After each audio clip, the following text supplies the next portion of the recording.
कि भाई अभी देश में बटेंगे तो कटेंगे चल रहा है, यहाँ तो बोलोगे तो चले जाओगे रे भाई, थोड़े संभल जाइए। क्योंकि माननीय मुख्यमंत्री जी जो कार्य करते हैं बाएं हाथ से करते हैं तो दाहिने को पता नहीं होता है।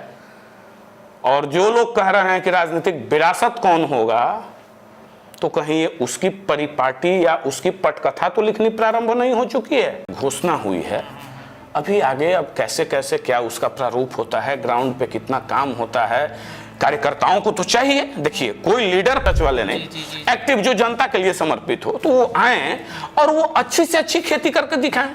तो बड़ी आशावादी लोग हैं और पॉजिटिव राजनीति करना जानते हैं। पार्टियां कोई भी है, जनता के लिए, जनता के प्रति समर्पित होकर अगर कोई भी दल काम करता है तो स्वागत है। लड़ाई किस बात की? अरे चुनना जनता को है, कॉम्पिटिटर लेकिन पार्टी जरूर अवश्य बनाता है, लेकिन वर्कर्स कितने डेडिकेटेड होके, कितनी ईमानदारी से, कि फुलझड़ी ऐसा फूस करके रह जाते हैं या डेडिकेशन दिखाते हैं। तो डेडिकेशन से बताए ना कि जनता के प्रति अगर समर्पित हो, कि कोई भी पार्टी हो, आशा हो या जो भी पार्टी हो, झूठ की खेती ना करके, झांसा ना देके अगर कोई व्यक्ति आगे चलता है और लगता है कि वो हमसे ज्यादा मजबूत है, हमारी ताकत अगर उसको थोड़ी दे दी जाए तो वो और बिहार को अच्छे रास्ते पर लेकर जाएगा, तो स्वागत करना चाहिए सब लोगों को। नोरमा ग्रुप, जो सोचता है वो करता है, आपके अपने सपनों का आशियाना। नमस्कार, भारत लाइव देख रहे हैं आप। हॉट टॉक करेंगे आज हमारे साथ युवा समृद्धि दल के राष्ट्रीय अध्यक्ष हैं अमित सिंह जी। आपको बता दें कि बिहार में एक बार फिर से राजनीतिक उथल पुथल मचता हुआ दिख रहा है। इसमें जहां प्रशांत किशोर अपनी पार्टी बनाकर बिहार के 4 सीटों पर उपचुनाव में अपनी किस्मत आजमाने उतरे हैं, तो वहीं नीतीश कुमार के बेहद करीबी रहे पूर्व केंद्रीय मंत्री आरसीपी सिंह ने 31 तारीख को अपनी एक पार्टी आप सबकी आवाज लॉन्च कर दी है। शॉर्ट नेम उसका आशा है। अमित सिंह जी जो बैठे हुए हैं हमारे साथ, ये भी पहले कभी आरसीपी सिंह के बेहद करीबी हुआ करते थे। आज इन्होंने अपनी पार्टी युवाओं की पार्टी बना ली है। तो क्या टक्कर आरसीपी सिंह से होगी? लड़ाई किनसे है? आरसीपी सिंह के पार्टी बनाने के बाद बिहार की राजनीति कैसे बदलेगी? इन तमाम विषयों पर चर्चा करेंगे। सर बहुत बहुत स्वागत है आपका भारत लाइव। बहुत बहुत धन्यवाद सर। वाईएसडी और आशा, चूंकि आप आरसीपी सिंह के बेहद करीबी रहे हैं, करीबी व्यक्तियों में आपका नाम जोड़ा जाता है, आज उन्होंने भी अपनी पार्टी बना ली और आपकी भी पार्टी चल रही है, तो क्या मतलब माना जाए, मर्ज करेंगे क्या आप दोनों आदमी पार्टी को? नहीं, देखिए सबसे पहले तो पार्टी बना है जी, इसके लिए बहुत बहुत शुभकामना है, बधाई है। और ये भारतीय लोकतंत्र की खूबसूरती है। और लोकतंत्र में जितना ज़्यादा कंपटीशन होगा ना, उतना ही जनता को मौका मिलता है चूज करने का। अब 2-4 के बीच में चूज करना हो तो कभी सब एक दूसरे में सिंडिकेट बना सकता है, एक ये भाषा है। लेकिन अगर बहुविकल्पी हो जाए, लोकतंत्र में ये होना चाहिए, बहुविकल्पी व्यवस्था होनी चाहिए। और ये भारतीय लोकतंत्र की यही खूबसूरती है। तो बहुविकल्पी जब बिहार होगा तो अच्छे लोग निकल कर आएंगे, जनता को अच्छे लोगों को चुनने में बनेगा। तो एक अच्छी शुरुआत है, अच्छी पहल है, स्वागत करते हैं उनका। बिल्कुल। तो बिहार की राजनीति में नई पार्टी वो लाए हुए हैं, चिंताएं तो सबकी बढ़ाएंगे, आपकी भी चिंताएं बढ़ाएंगे। मजबूत व्यक्ति हैं, वो पूर्व केंद्रीय मंत्री रह चुके हैं, नीतीश के खासम खास है, और वो ये कहते हैं कि संगठन कैसे बनाया जाता है, मजबूत कैसे किया जाता है, ये हमसे बेहतर कौन जानता है। जदयू में हमने क्या कुछ नहीं किया है। तो लड़ाई तो आप लोगों के बीच हो गई ना? नहीं, लड़ाई कुछ नहीं है। देखिए हम लोग बड़ी आशावादी लोग हैं और पॉजिटिव राजनीति करना जानते हैं। पार्टियां कोई भी है, अगर सच के आधार पे, सच की बुनियाद पे, ईमानदारी पूर्वक जनता के लिए, जनता के प्रति समर्पित होकर अगर कोई भी दल काम करता है तो स्वागत है। लड़ाई किस बात की? अरे चुनना जनता को है, कॉम्पिटिटर लेकिन अच्छी बात है ना। कंपटीशन की भावना जब नहीं होगी, वो छोटा सा उदाहरण से समझाएं। आप बचपन से स्कूल में हम लोग पढ़ते थे, तो रहता था ना कि 1 रोल नंबर पे कौन आएगा, 2 पर पहले रोल नंबर वाइज होता था। तो एक कंपटीशन की भावना बनी रहती थी, तब तो लोग अपनी मजबूती से तैयारी करते थे, पढ़ते थे। छात्र तो अच्छा से अच्छा परफॉर्म आगे जाकर करते थे। तो अच्छी बात है ना। बिहार एक बॉल है, एक कटोरा है, जिसमें बहुत सारे लोग रहते हैं, सब चीज है। अब इसमें कितनी अच्छी खेती की जाए तो बहुत जितने ज्यादा राजनीतिक किसान होंगे, जी आरसीपी बाबू हुए, हम हुए, प्रशांत किशोर जी हुए, जदयू हुआ, भाजपा हुआ, मुकेश जी हुआ, जितने लोग हैं, जितने ज्यादा लोग हैं, हम कहेंगे जितने ज्यादा एक्टिव किसान, ये नहीं कि गोरख धंधा वाले नहीं, झूठ सच वाले नहीं, एक्टिव जो जनता के लिए समर्पित हो, तो वो आए और वो अच्छी से अच्छी खेती करके दिखाएं, राजनीतिक खेती, ताकि फसल जो हो उत्तम श्रेणी का हो और वो जनता पसंद करेगी। फिर सब हाट लगा हुआ है भाई, जिसको जनता पसंद करेगी उसको लेगी। तो हम इसको बहुत अच्छा मानते हैं, हम ये नहीं मानते हैं, हम भयाक्रांत नहीं हैं। अरे सबका वोट बेस अलग है, हर पार्टी का वोट बेस अलग है। हम लोग तो उस राजनीति से अलग हैं, वोट बैंक वाली राजनीति में हम विश्वास नहीं करते हैं। ये जाति अमुक जाति के हम हैं, अमुक जाति के वो, इसमें बिल्कुल नहीं। हम तो स्पेशली हम अपने दल का नाम ही युवा समृद्धि दल रखे हैं। तो जब एक बड़ी आबादी युवाओं की है, उसको समृद्ध करना है, हमारे उस समृद्धि में कोई कंधा लगाने आ जाए स्वागत है। किसी और को हमारी आवश्यकता पड़ जाए हम भी कंधा लगाने, कुल मिलाकर गोल क्या है? समृद्ध बिहार का निर्माण करना, बिहार की पुरानी गौरव जो है उसको वापस दिलाना, शिक्षा के क्षेत्र में हो, किसी भी क्षेत्र में हो। तो इसके लिए हम इन चीजों से नहीं घबराते हैं, ना डरते हैं। जो घबराते हैं वो आत्मबल के कमजोर लोग। आशा उनकी पार्टी का नाम है, आप सबकी आवाज, आशा से कितनी उम्मीद है बिहार में? देखिए अभी तो पार्टी बनी है, घोषणा हुई है, अभी आगे अब कैसे कैसे क्या उसका प्रारूप होता है, ग्राउंड पे कितना काम होता है, कार्यकर्ताओं को तो चाहिए। देखिए कोई लीडर पार्टी जरूर अवश्य बनाता है, लेकिन वर्कर्स कितने डेडिकेटेड होके, कितनी ईमानदारी से, कि फुलझड़ी ऐसा फूस करके रह जाते हैं या डेडिकेशन दिखाते हैं। तो डेडिकेशन से बताए ना कि जनता के प्रति अगर समर्पित हो, कि कोई भी पार्टी हो, आशा हो या जो भी पार्टी हो, तो डेडिकेशन कितना आता है तो ये समय के साथ। 140 सीटों पर दावा भी ठोक दिया है विधानसभा में कि 140 सीट पर हमारे प्रत्याशी तैयार हैं। सामान्य सी बात है, 140 243 पे भी लड़ने वाले हो जाएंगे, अभी 140 होंगे, ये तो सामान्य बात है। तो बड़े कद के लीडर हैं, तो मान लीजिए आपके करीबी रहे, आप भी 140 सीटों पर अगर जाइएगा, मान के चलिए, तो मतलब टक्कर तो होगी ना कि भाई। नहीं यही बहुत अच्छी बात है ना, बहुत। हम तो अभी 88 पे ही हैं, हम अभी 88 पे हैं, हम कंटिन्यू हैं 88 पे, मतलब कंफर्म है। हाँ कंफर्म है, 88 हमारा कंफर्म है। तो टक्कर तो होगी, टक्कर नहीं होगी तो अच्छा कोहिनूर निकल कर आएगा। कैसे? समुद्र मंथन नहीं होता तो हलाहल विष भी निकला, तो उससे धनवंतरी भी निकले ना। कुछ दिन पहले मनाए हम लोग धनतेरस, दीपावली, तो माँ लक्ष्मी की उत्पत्ति भी हुई, तो फिर कैसे निकलेगा? इतने सारे औषधि, इतने सारे वृक्ष, तो ये निकलना चाहिए, मंथन तो होना ही चाहिए। राजनीति इसी के लिए तो भारत सरकार के संविधान में बाबा साहब भीमराव अंबेडकर ने लोकतंत्र की परिभाषा में, संविधान में रेखांकित किया कि भाई बहुदलीय व्यवस्था हमारे यहाँ होगी, एक दलीय व्यवस्था नहीं होगी, और जिसको भी चाहे वो स्वतंत्र है भारत का नागरिक, एक दल बनाकर और जनता की सेवा करने के। बिहार में प्रशांत किशोर, आरसीपी सिंह, उसके बाद अमित सिंह, इनकी एक जो चुगलबंदी है, पहले हमने देखा है, सुना भी है, नीतीश कुमार के साथ बेहद करीब का रिश्ता भी रहा है। तो क्या तीसरा मोर्चा ये तीनों मिलकर के तैयार कर सकते हैं? बिहार में एक युवाओं की फौज तैयार हो जाएगी, ऐसी उम्मीद है? देखिए ऐसी बात है कि हाइपोथेटिकल क्वेश्चन है, और भविष्य में क्या होगा ये कोई नहीं जानता है। हम उन जैसे लोग नहीं हैं जो कहें कि राजनीति संभावनाओं का खेल है और संभावनाओं में पब्लिक को टोपी पहनाते रहें। क्या संभावना? अरे जो करना है सामने से करो, नहीं करना है नहीं करो। हम उन जैसे लोगों में से हैं। अब अगर हम क्या बोले कि इस बिहार के भविष्य निर्माण में सच्चाई और ईमानदारी के साथ, झूठ की खेती ना करके, झांसा ना देके, अगर कोई व्यक्ति आगे चलता है और लगता है कि वो हमसे ज्यादा मजबूत है, हमारी ताकत अगर उसको थोड़ी दे दी जाए तो वो और बिहार को अच्छे रास्ते पर लेकर जाएगा, तो स्वागत करना चाहिए सब लोगों को। लक्ष्य क्या है हमारा भी या किसी का, कि बस बिहार की उन्नति होनी चाहिए, बिहार को बदलना है। बिहार को बदलना है, नहीं बिहार को क्या बदलना है? जो बिहार है, बिहार को बदलने की औकात किसी में है? नहीं तो कहते तो हैं नहीं। बिहार छोड़िए ना, प्रशांत किशोर जी क्या बोलते हैं, उनकी कितनी बात है वो आगे बता देंगे। बिहार को नहीं बदलना है, बिहार हमारा बहुत ही सुंदर है, इसको क्या बदलना है?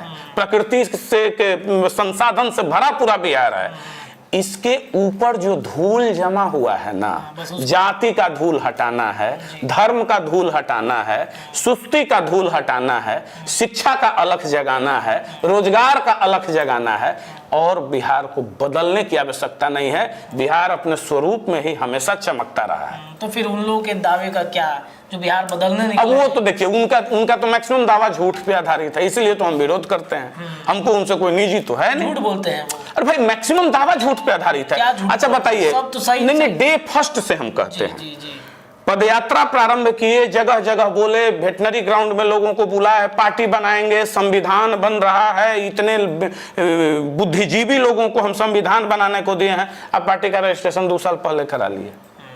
तो जब आपकी बुनियाद, आपकी शुरुआत झूठ के साथ हुई है, आप पे ट्रस्ट कैसे करें? How can I trust you? कैसे हम आप पर विश्वास कर सकते हैं? पहली बात। दूसरी बात, जलजला ला देंगे, तहलका मचा देंगे, ये कौन सी भाषा है? अब शिक्षा लाएंगे तो शिक्षा कैसे लाएंगे? शराबबंदी बंद खोलेंगे, उससे जो पैसा होगा उससे शिक्षा लाएंगे।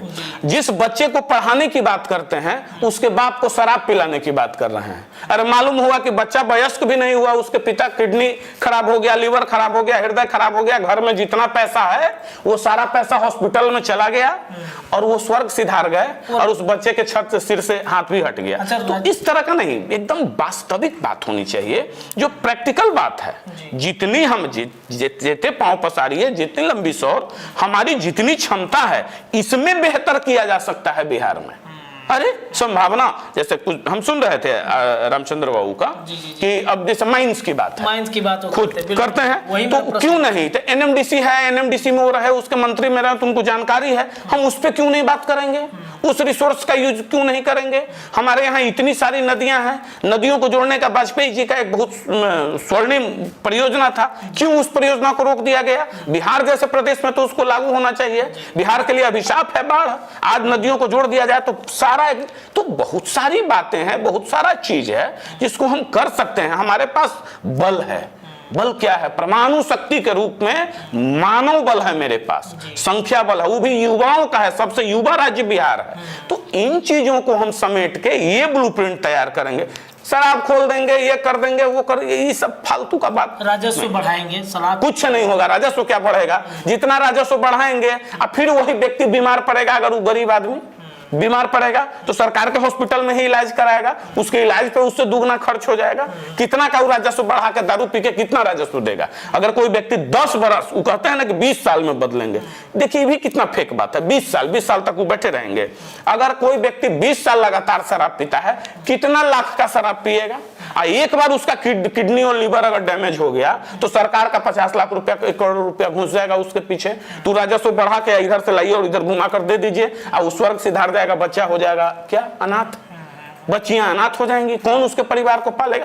अरे भाई रास्ता ऐसा खोजना है जिससे उन्नति हो, अवनति नहीं। अगर चुनाव देख के तो प्रशांत जी को ग्राउंड पे जिसका है, अरे भैया तो कहा जा रहे हैं पसीना बहाने, गला फाड़ फाड़ के गला बैठ गया है, दिन रात दीपावली होली सब खत्म है, सब वहीं बीत रहा है, क्यों जा रहा है? सभी पार्टियां कर रही हैं, तो ये सब फालतू का बात है। अच्छा, देश भर में एक नारा है, बटेंगे तो कटेंगे। बहुत सुंदर। हाँ, कैसे देखते हैं इन चीजों को आप? देखिए, सबसे महत्वपूर्ण बात है कि हमारा देश जी, हमारी पार्टी के आइडियोलॉजी हम मानते हैं विवेकानंद जी को, और स्वामी विवेकानंद जी ने वसुधैव कुटुंबकम कहा है। जी जी, ठीक।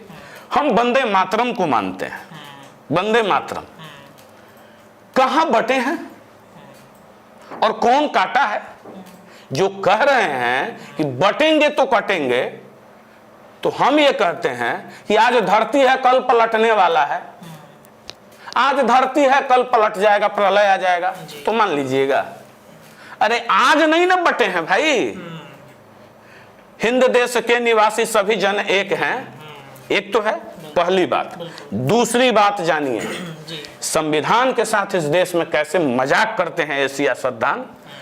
एक बात बताइए, राष्ट्रीय स्तर की जितनी बड़ी बड़ी परीक्षाएं होती हैं, क्या है इस देश में? क्या नारा दिया जाता है? एक देश, एक विधान, एक संविधान, नारा दिया जाता है ना? बिल्कुल बिल्कुल बिल्कुल। तो फिर हमारी एक मातृभाषा है, वो क्यों नहीं इंप्लीमेंट हो पा रही है? इस देश की मातृभाषा हिंदी जी है हिंदी। बिल्कुल। राष्ट्रीय स्तर पे जितनी प्रतियोगी परीक्षाएं आयोजित की जाती हैं उसमें हिंदी क्यों नहीं अनिवार्य है?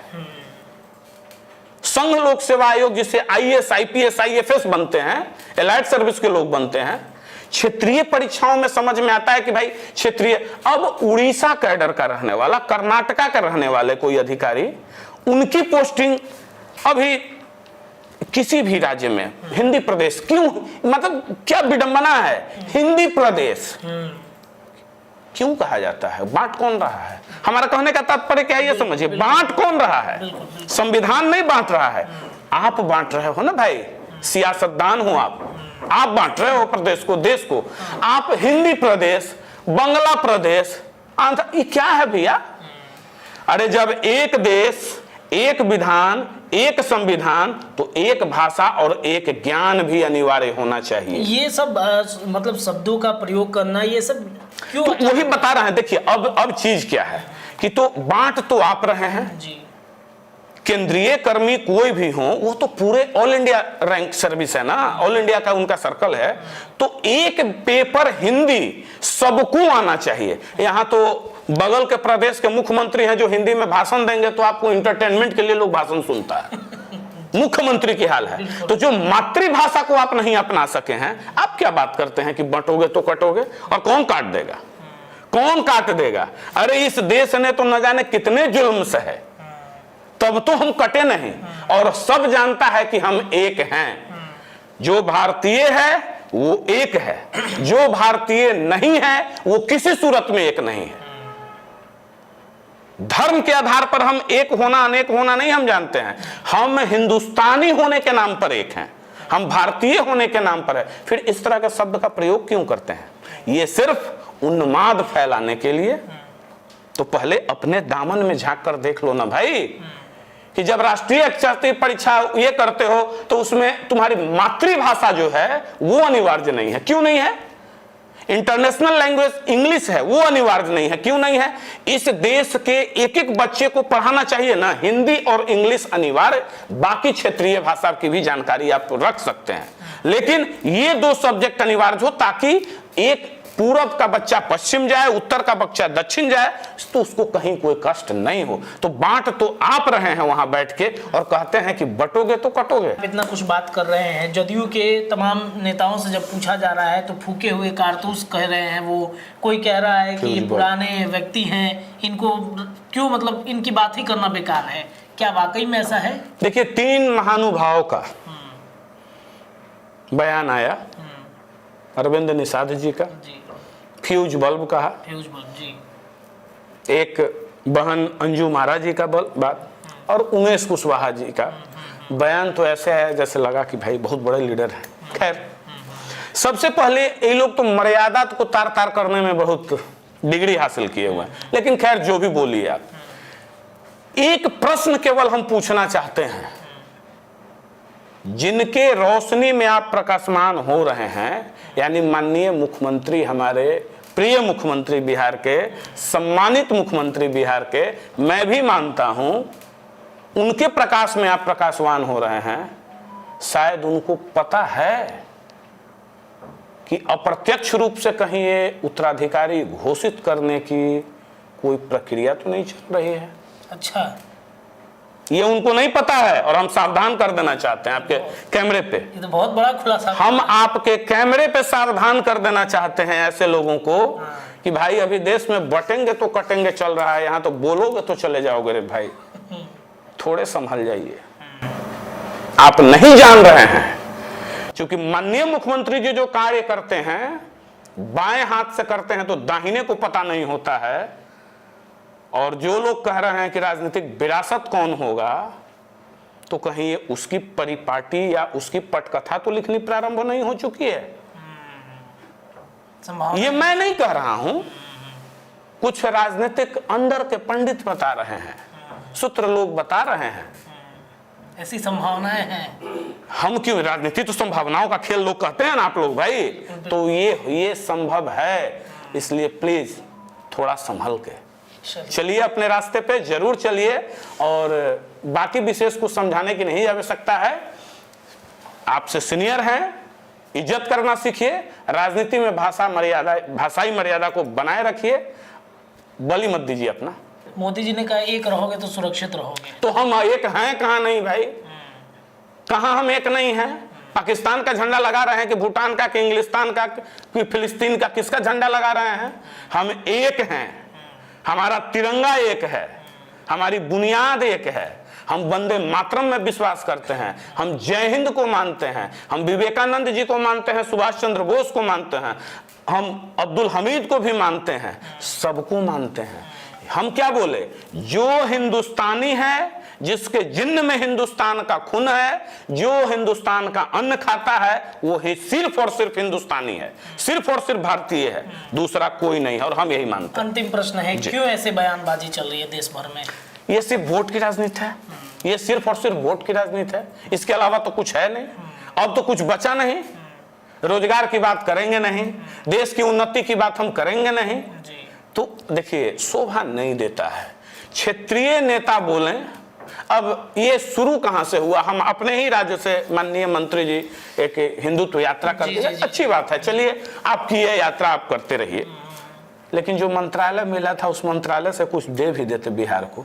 दिए क्या? रुमाल लगाने का फैक्ट्री दिए हैं, अभी तक बना है, साल भर होने जा रहा है, एक रुमाल की फैक्ट्री नहीं लगी है। बांटेगो तो कटोरे भैया, काहे बटोगे?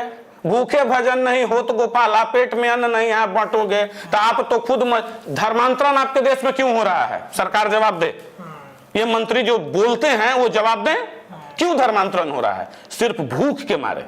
जठराग्नि जब जाग रही है तो कोई उसको लालच दे रहा है। तो भैया पहले अपनी बुनियाद मजबूत करो ना, कि बांटोगे हमको। आपको क्यों ऐसा लगता है कि हम बटेंगे? क्यों लगता है आपको कि हम बटेंगे? क्योंकि हमारा बैकबोन कमजोर हो रहा है, हमारी भूख मजबूर हमें कर रही है, और भूख इतना खराब चीज है, चाहे वो जिस तरह की भूख हो, इंसान को हैवान बना देता है। तो पहले उसको मजबूत कर लीजिए, फिर जो करना है कीजिए। चलिए, बहुत बहुत धन्यवाद सर। बातचीत कर रहे थे तमाम विषयों पर, बिहार और देश भर से जुड़ी तमाम जो राजनीतिक गतिविधियां हो रही थी उस पर हम चर्चा कर रहे थे। YSD के राष्ट्रीय अध्यक्ष हैं अमित सिंह सर। ऐसे ही तमाम खबरें लगातार भारत लाइव पर जुड़े रहेंगी।